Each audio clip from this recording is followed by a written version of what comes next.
Hi folks, the Filipino P here, and today we're headed out to locate an isolated fishing village to the north that I've been told was hit really hard, but might not be getting enough relief supplies. The community of Tangkulugan sits against the sea, so it took a nasty punch from Typhoon Rai. Most of its residents rely on fishing to provide for their livelihood, taking their little wooden vessels out into the ocean each day. So, what did the storm leave in its wake? And how are these people coping with the aftermath? I'm afraid of the answer we'll find.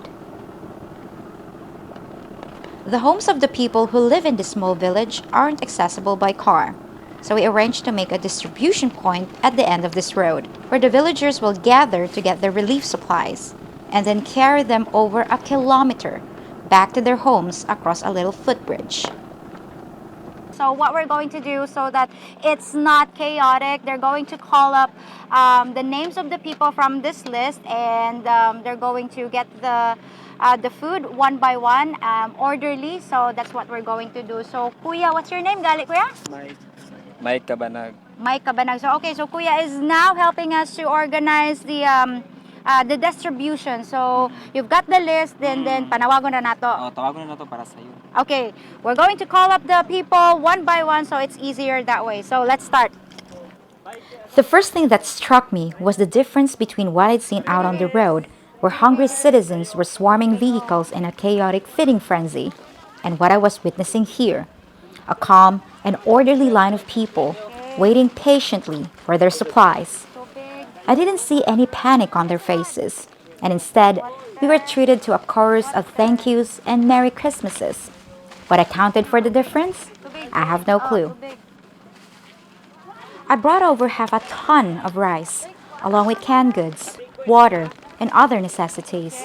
But when I found out that the only aid they'd received so far was 10 kilos of rice from the government, I immediately wished I'd been able to bring a lot more. With the widespread devastation, it's no wonder that the government is overwhelmed. So it's especially important that private citizens step up to fill the gap. And I was really pleased that I found a community where hardly any aid was getting through. These were obviously a proud people, used to fending for themselves. But even the best of us need help after something like this. That's about it, folks. It's over. Pero to sa atong lista gali kuya? Nga kuan 90 of 100. So we're able to distribute 100 bags of rice and relief aids with canned goods and noodles. And this is the good people barangay unsa ganito? Tangkulugan. I can't pronounce their name. The barangay Tangkulugan here in Bay City. Folks, salamat kayo sa inyong time, and then mubalik pa mi diri sunod. Basta importante, buhi! Importante, buhi! Thank you! Once the last of the aid was distributed, it was time to follow the villagers across the little footbridge as they carried the food back to their village by the sea. I didn't know what condition the place might be in, but I was about to find out. On the way, we passed the fish ponds which had been stocked with milkfish for sale in the local markets. I was heartbroken to learn that the incredible force of the typhoon had swept all the fish from the ponds to who knows where. It'll be months before they can be restocked, if the money can be raised to do so. Fortunately, most of the residents catch their fish from the sea, so maybe there's some hope left for the villagers. Once I reached the village, I felt like I was literally standing in a pile of rubble. Almost no structure was left undamaged, and it was hard to imagine how people still lived here. There was a sad little building, what used to be a church, with its roof torn off and only pieces on the structure remaining, as a last reminder of the worship that had once echoed inside its now missing walls. As I continued down the main street, signs of devastation were everywhere, as residents attempted to patch holes in the roofs with anything available if they were lucky enough to have a roof. Typhoon Rai had not played favorites on the day of the storm, as everyone was dealt a bad hand. No electricity, no water, no communications, and by the looks of things, these services wouldn't be restored anytime soon, giving the remoteness of the little village. How do you go on with your life when you have nothing left? How do you pick up the pieces when there's simply nothing left to pick up? That's a question I would ask myself again in just a few minutes. Up ahead, I saw one of the villagers who'd received aid and was walking back to what was left of her house. Asa inyo, hanay? Dol ra inyo, ha? Ito barangay na itong wala naman. Ako'y dala, be. Ako'y dala sa kuan. Ako'y dala sa imong kuan. Niyabang. Salamat, Inday. Thank you, nanay. We chatted as we walked, and the kindly old lady invited me to tour her home, but apologized that she had no food to offer me, except what was in the bag I'd just given her.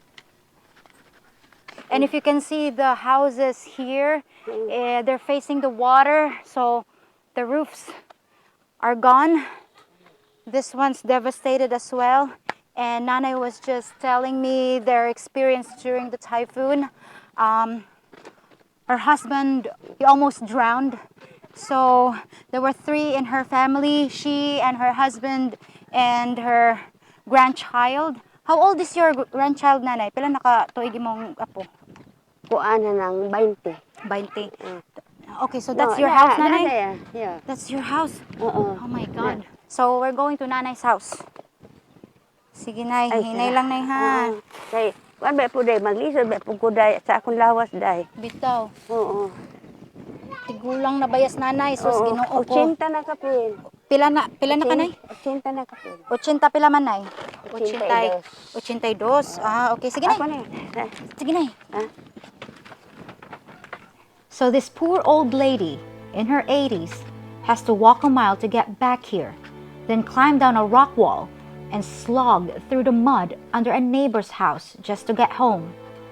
Although I don't know in what bizarre universe this could even be called a home. Shouldn't a home have a wall, a door, a roof, maybe even a bed?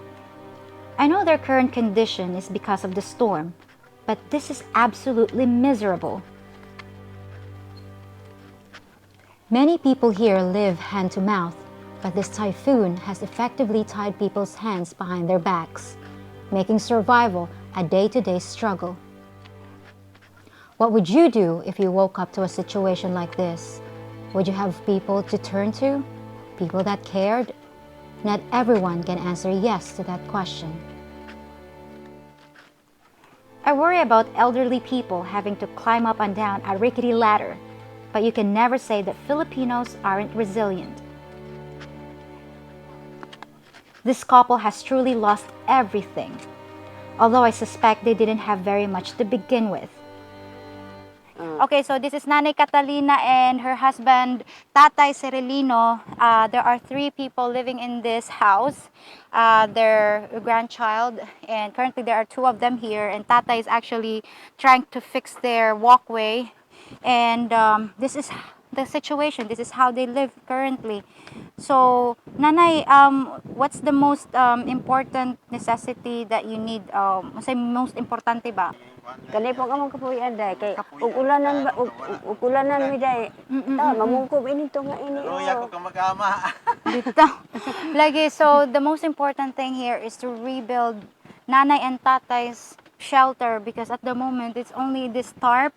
And what if it rains, Nanay, what would happen? Kung uulan, mabasa ra mo diri. Ano patukod ra mi ani. Kay mabasa man. Mabasa. Oh, okay. So, I'm just afraid if it rains, Nanay and Tatay will get soaked. And this is where they cook their food. And were you planning to relocate, Nanay and Tatay? Nagplano ba nga mo relocate? Bayaan ninyo dinhi magpangita mo og kanang somewhere safe? Ano ra mi Fisherman ka, Tatay? Okay, so I was just asking Nanay and Tatay if they are considering to relocate into, inland. But Tatay said this is where they live and this is where they get their income. Tatay is a fisherman. Managat ra Japon ka, Tatay? Managat. How old are you, Tatay? Pila na ka? Pila na imong edad? 81. 81. Tatay Cirilino's 81 years old and he's still going to he's still going fishing for their livelihood. So, ang inyong makuha tatay, ibaligyan ninyo or yung kanon? Dito sa Baligyan ninyo? Bugas. Bugas. Ah, makabugas. Okay. So, tatay is still fishing and he's still selling his fish to the neighborhood or in the market so they can buy rice and canned goods.